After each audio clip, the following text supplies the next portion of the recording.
Before starting to calibrate the sensors, it's important to check and set up the plumbing.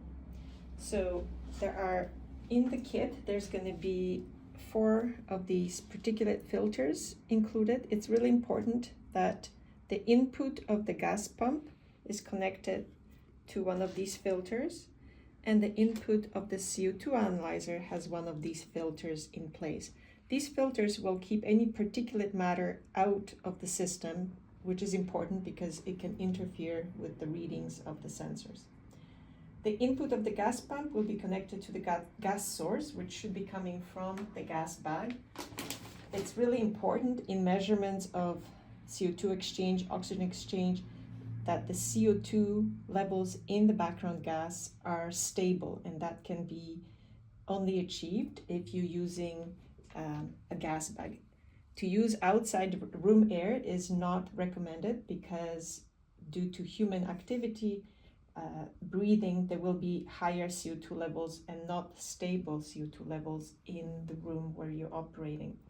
So if you don't want to use a gas bag, the other thing you can do is have a long piece of tubing going out the window and connecting to the gas pump. Outside air is going to be stable in the levels of CO2, so that's another option. So you connect the gas bag to your pump, then the pump connects to the flow monitor. These connections are called bluer connections, and you just screw them together. The flow monitor will then be connected to the CO2 analyzer, but the air and gas that goes through to CO2 analyzer should be dried, and you achieve this by connecting a drying column first. So the gas coming from the flow monitor will go to the drying column first. There will be extra tubing provided in your kit so you can connect that to your system if it's not long enough. So the gas goes into the drying column and then out of the drying column to the CO2 analyzer. And from the CO2 analyzer, you connect it to the oxygen analyzer, and then gas vents out here. So this setup here right now that I have is for calibration purposes. We do not need to use the VCU solenoid during this setup. So once all of this plumbing is set up, you can put the tray back inside and turn on the gas pump, and you are ready to proceed with your calibration.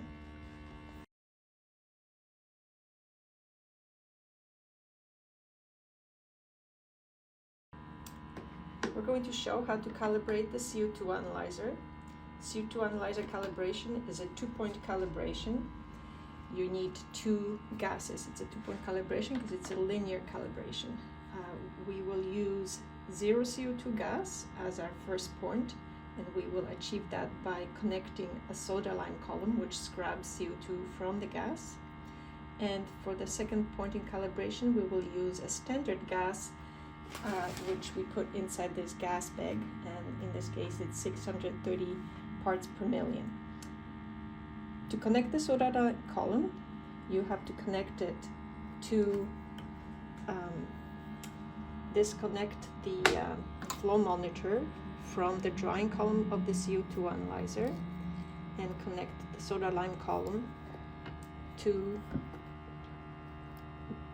the CO2 analyzer, and the flow monitor is connected to the other side of the soda lime column. The gas is now being taken from outside air in this room, and it travels from the gas pump to the flow monitor, into the soda lime column, then the drying column, and into the CO2 analyzer. You can see immediately that the CO2 readings are dropping. When this reading becomes stable and hopefully close to 0, we will adjust the CO2 0 if it needs to be adjusted. If the reading is 0, then there's no need to make further adjustments, and we will proceed to point number 2 in calibration. In this case, you can see that the CO2 0 is actually quite high, 24 ppm. In your kit, you will find a small screwdriver that is used for this application. You place the screwdriver inside the little screw the potentiometer screw and you adjust it by turning it anti-clockwise to reduce the reading and clockwise to increase. In this case, we need to reduce it, bring it down to 0. So you turn the potentiometer until the reading on the analyzer is 0.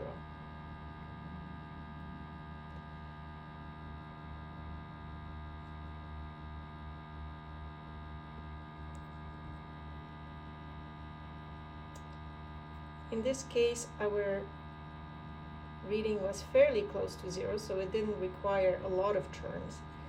If you find that your 0 reading on the analyzer is significantly higher than 0, so 40 ppm or higher, there is another 0 adjustment on the back of the analyzer.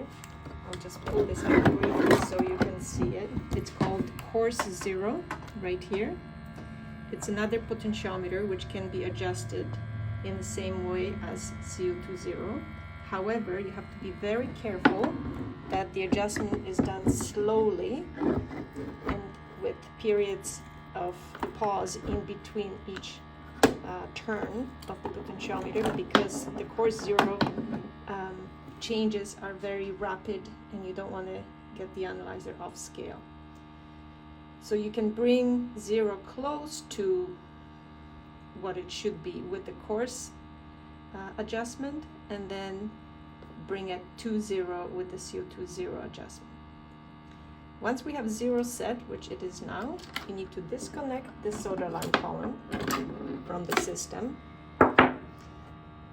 close the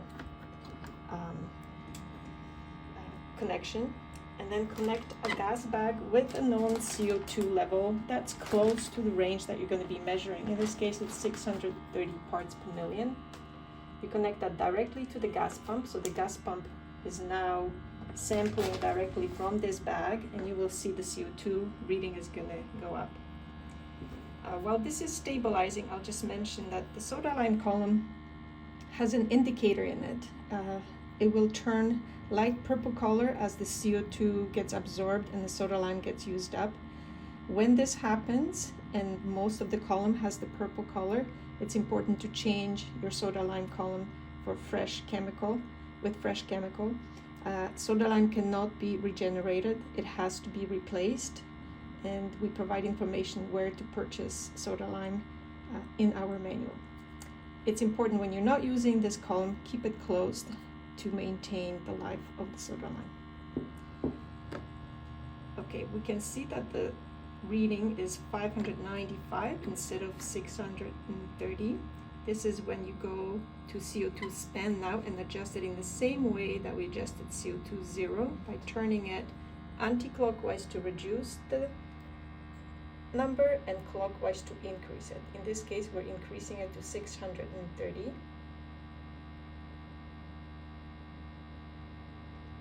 And again, I recommend to do this slowly so you don't overshoot the reading.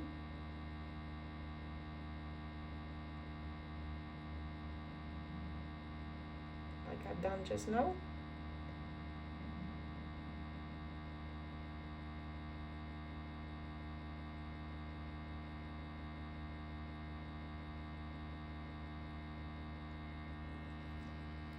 And it's a good idea to let this gas, standard gas, run for a few minutes to make sure that the reading is stable and the CO2 has been properly calibrated.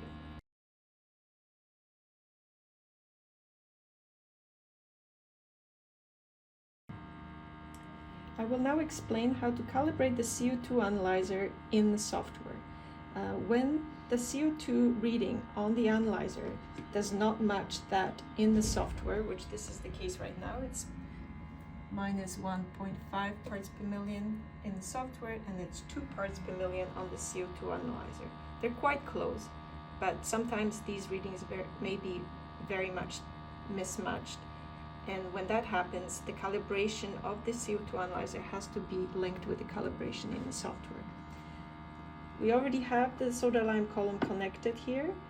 It's bringing CO2-free gas to the CO2 analyzer through the drying column.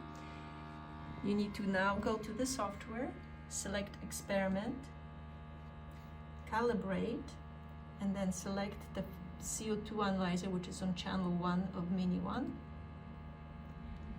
You now need to ensure that the calibration storage tab, which is here, that the selection here is for experimental file. So when the calibration is completed, it will be saved in experimental file. You need to ensure that the experimental file is selected here as well. You then go to the Calibrate tab and again ensure that the selection is experimental file, and you can click Calibrate Now. You will see a voltage reading on the side here, which represents the voltage reading for the CO2 concentration that is being delivered to the analyzer. In this case, we are delivering 0 CO2. You have to adjust the 0 CO2 on the analyzer, like I described earlier, using the CO2 0 potentiometer screw. In this case, we're just turning it slightly anti-clockwise to bring the reading down to 0.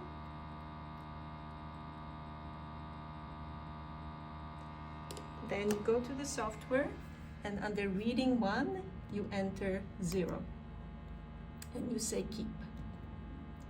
Now you're ready to attach your standard CO2 gas. First, disconnect the soda line column. Reconnect the flow monitor to the CO2 analyzer, and then connect your bag with standard gas, in this case 630 parts per million CO2.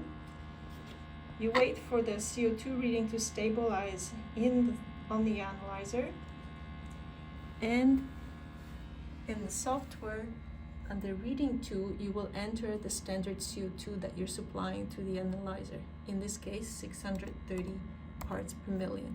But you do not click keep yet. You wait for both the voltage to stabilize and for this reading on the CO2 analyzer to stabilize.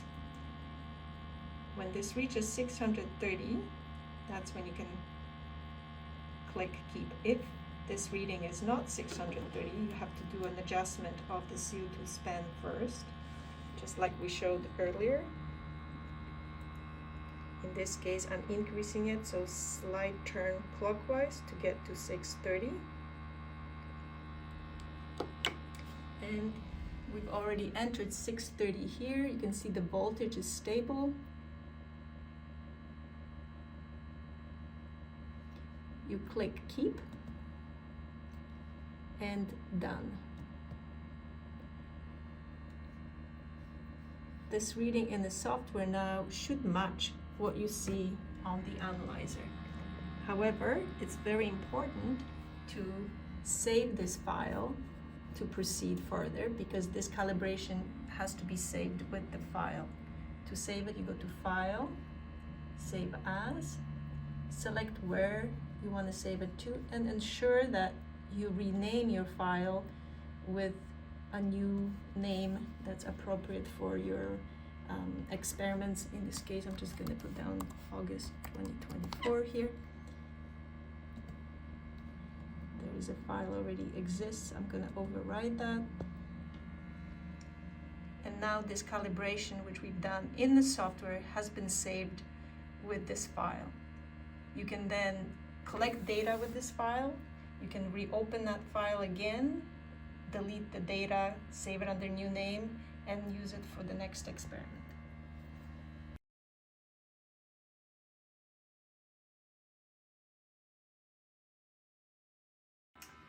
Now we are ready to proceed to calibration of the oxygen analyzer. Oxygen analyzer, like the CO2 analyzer, has a linear calibration, and you only need 2 points to calibrate this analyzer.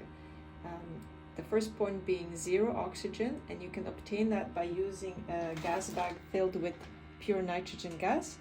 And the second point can be outside air, but dried through a drying column. When outside air is dried, it contains 20.95% oxygen. If you look in the software, you can see that our 0 is at about 0.36%, which is not quite at 0, so we will adjust the O2 0, sorry, with the screwdriver. So it's a small screw, and again, by turning it clockwise, you increase the reading, anti-clockwise, we decrease it. In this case, we're decreasing the reading. We want to go down to 0 from 0.3, we can see it in the software, 0.33, 0.32, 31, it's dropping 0.2.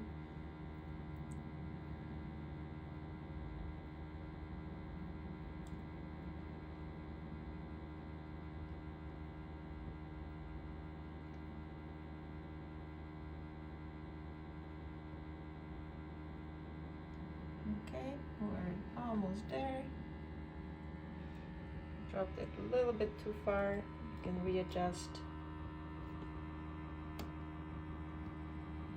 to bring it to 0. Okay, then the next step is going to be providing the second point in calibration, in this case air. So I disconnect the nitrogen gas and reconnect our known CO2 concentration bag in air, and the reading should increase now to 20.95%.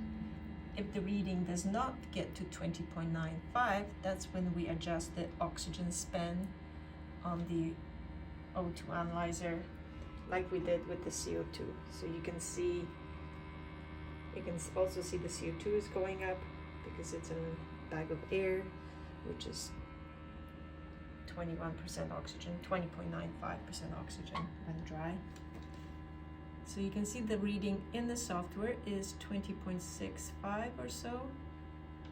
It's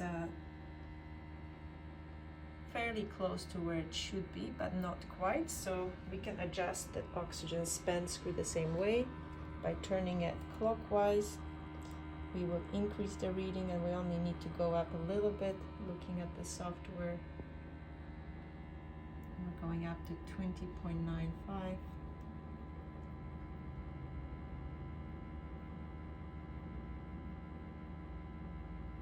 There we go. A little bit more. Allow it to stabilize and then adjust. So now the system is ready for measuring an organism, and we'll show that in the next